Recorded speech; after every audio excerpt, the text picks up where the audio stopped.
and gentlemen, welcome back to the Locks OTD podcast. This is episode number 14, and I'm here with Andrew. Yes, this is a little bit scenery. I'm on vacation in a hotel room right now, but got to record for the boys. Zach isn't here. He had some family issues to attend to. He'll be back next week. No worries. Do your thing, kid. Don't have the sweatshirt on. Probably the only podcast you'll ever see me not have our sweatshirt on. Too hot down here. I'm in Mexico. But Andy, show him that sweatshirt over there, kid. Yep. Fire. Beautiful quality. Fire. Beautiful quality. I don't. DM us at LocksOTD on Instagram. Get yourself a sweatshirt right to your door, all right? Things mint.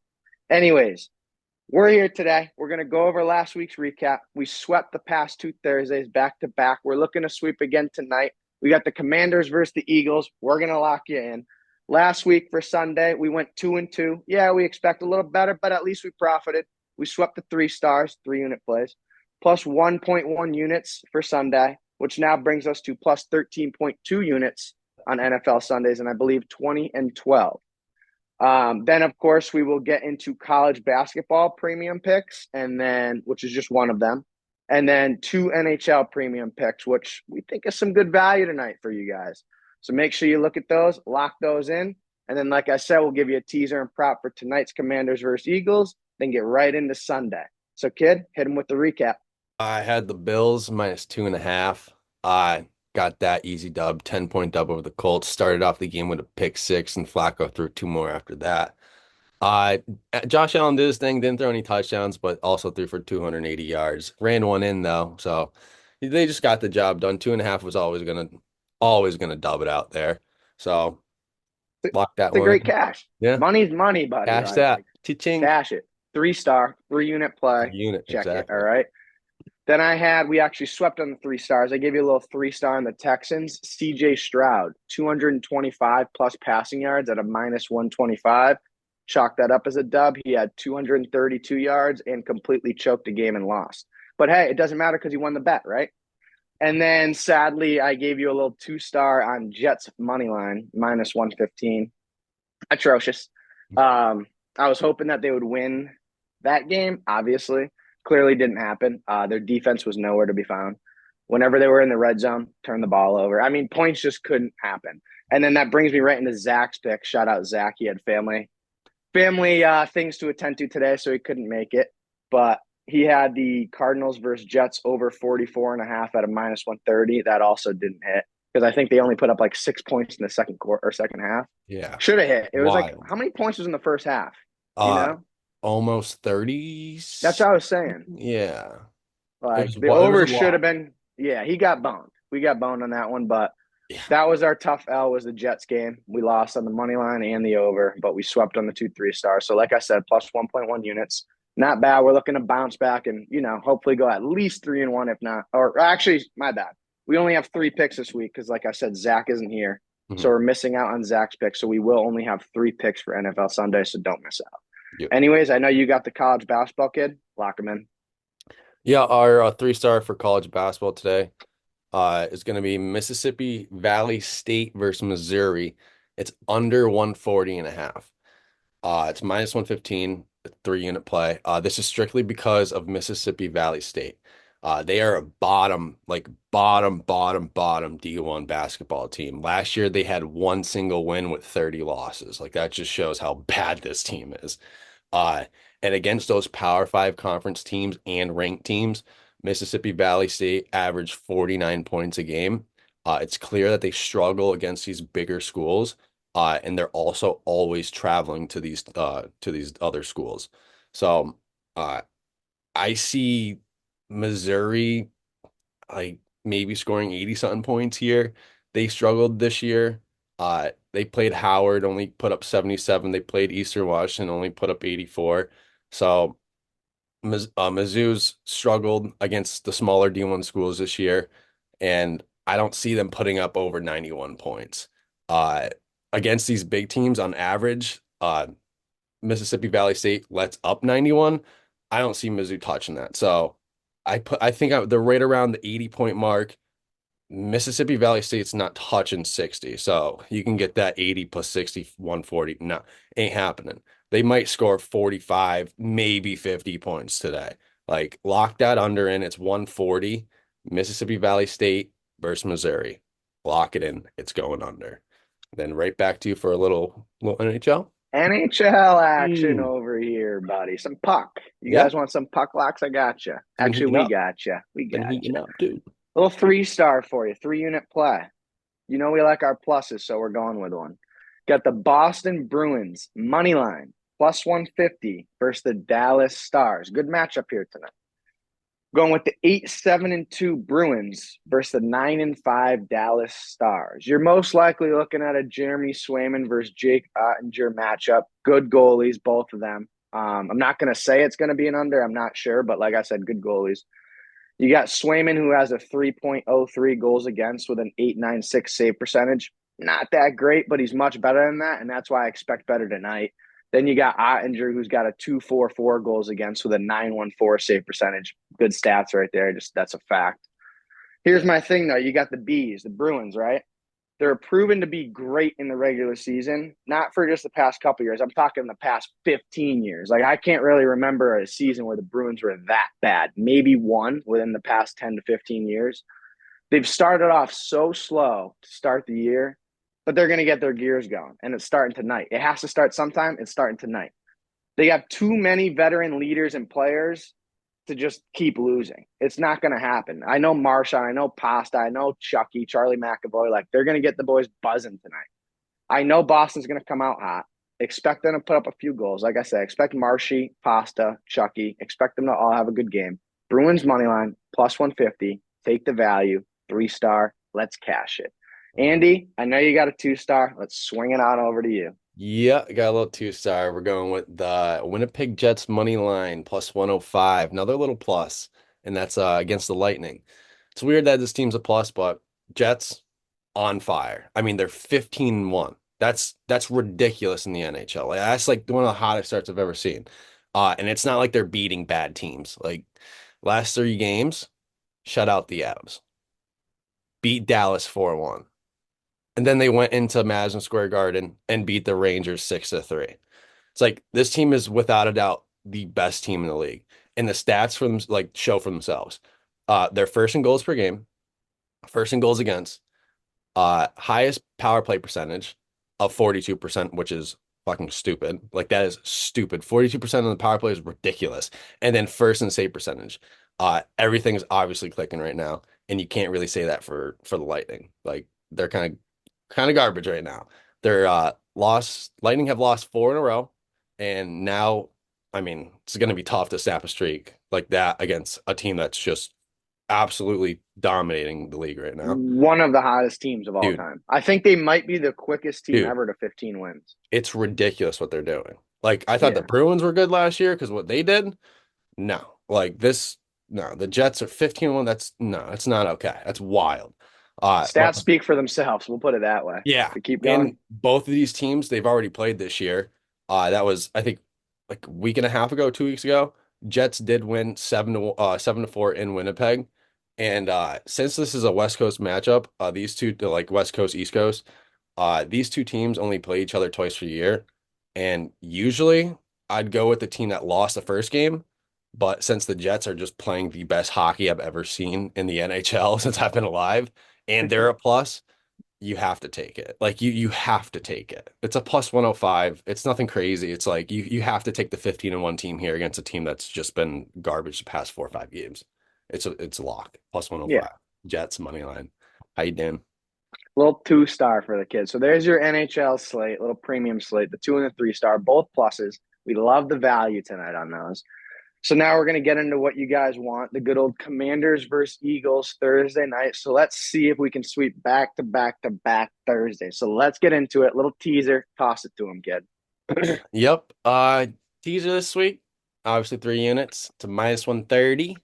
Going with the Eagles money line and the under 62.5. That's a lot of points. 62.5 is a lot. But Eagles arguably could be the best team in the NFL right now. You could say that. Like they're good. Currently on a 5-game win streak. Eagles have scored over 20 points in their last 4 out of 5 games and averaging over 29.4 points in those last 5. Coming off a big week last week against the Cowboys, rushing for over 180 yards as a team. Commanders will have their hands full with Saquon and Jalen Hurts. Commanders' rush defense is one of the worst in the league, on average, giving up 140 yards per game. And seeing how the Eagles are the second best rushing team, and they have a dual threat QB, it's like that's going to be tough for the Commanders. And the Commanders have played two dual threat QBs, Kyler Murray and Lamar Jackson. When they played Kyler in the Cardinals, Kyler only rushed one time. So, I mean, hmm, weird. And Commanders did what? They won by a lot. And then you look at when they played the Ravens, Lamar had 40 yards on the ground and 232 yards in the air.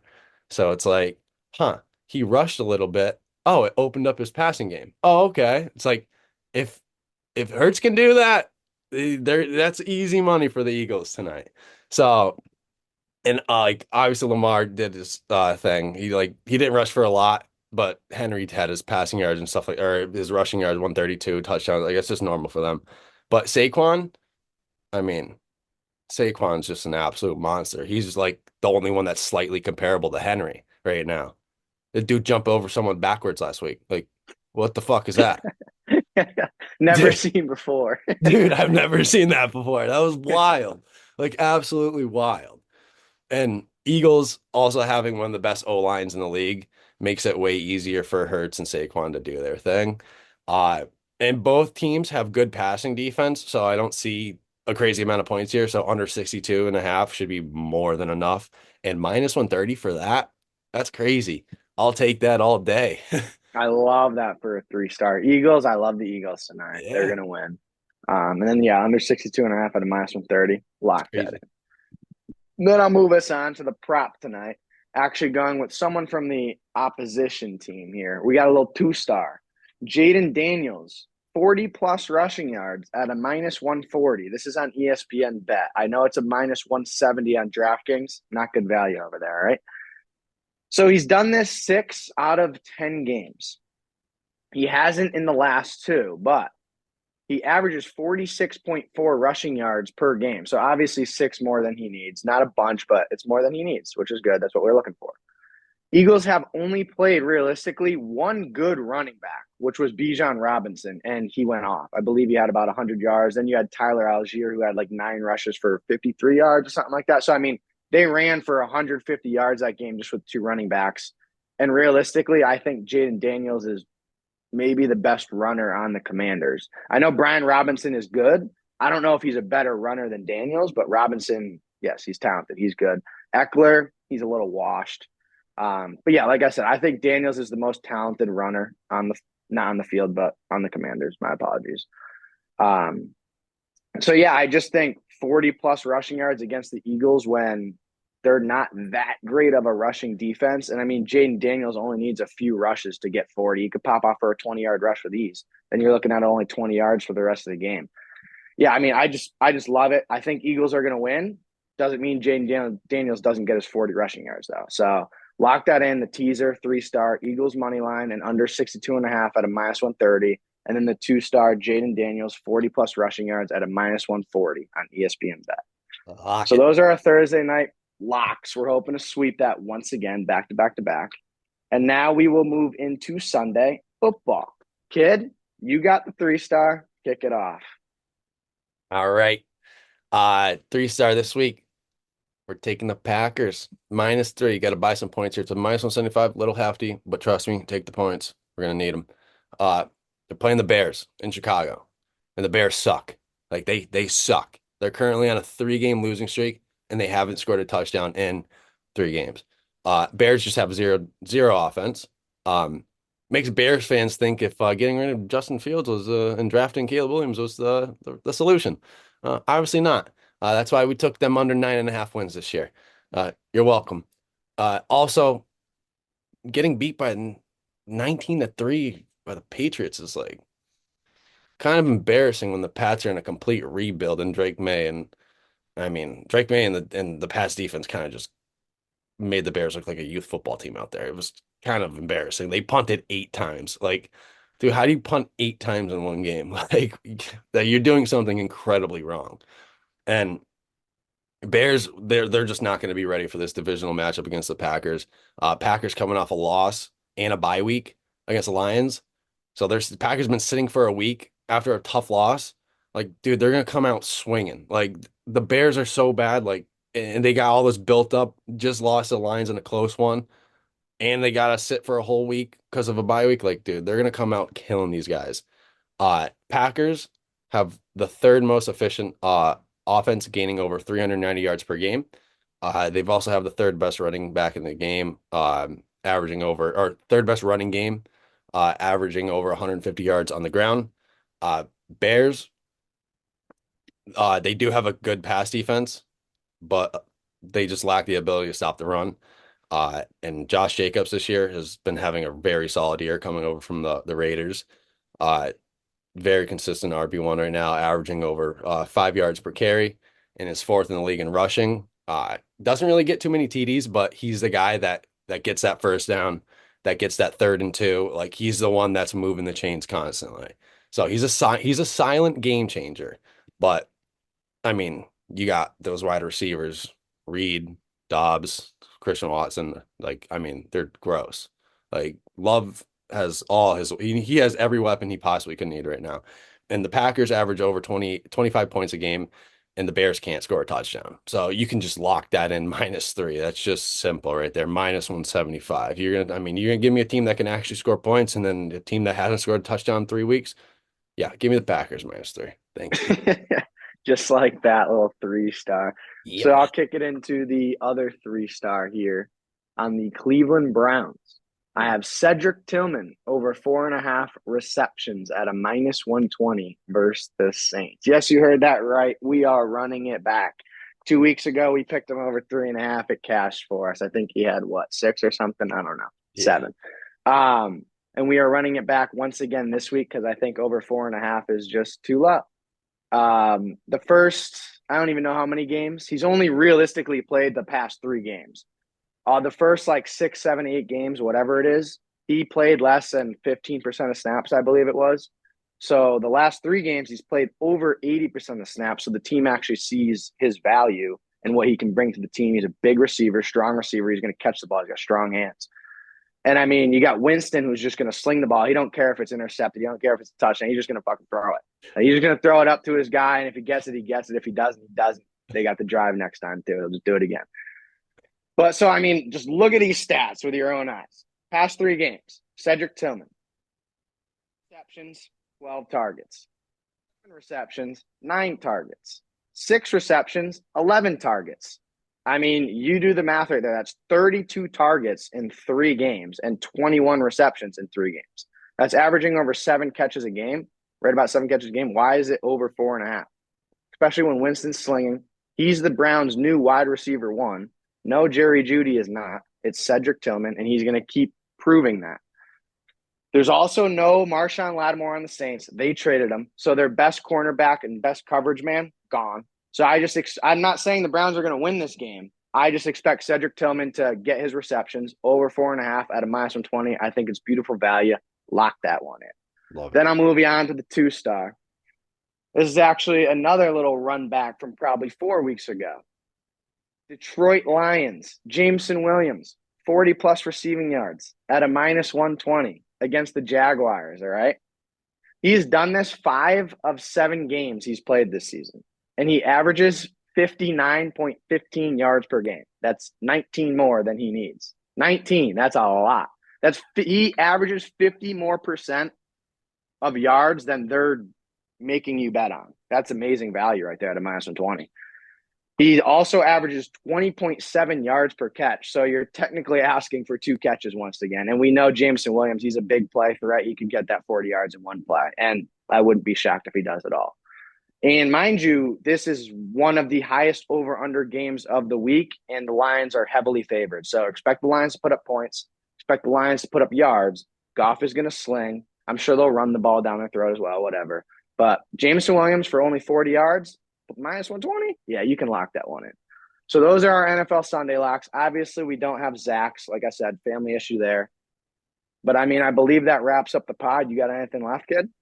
No, I think I'm all set. Yeah, I'm good. Yeah, we're good. So That wraps up podcast number 14. Thank you for tuning in, and we will be back next Thursday. So stay tuned and let's smack today. Peace, fellas.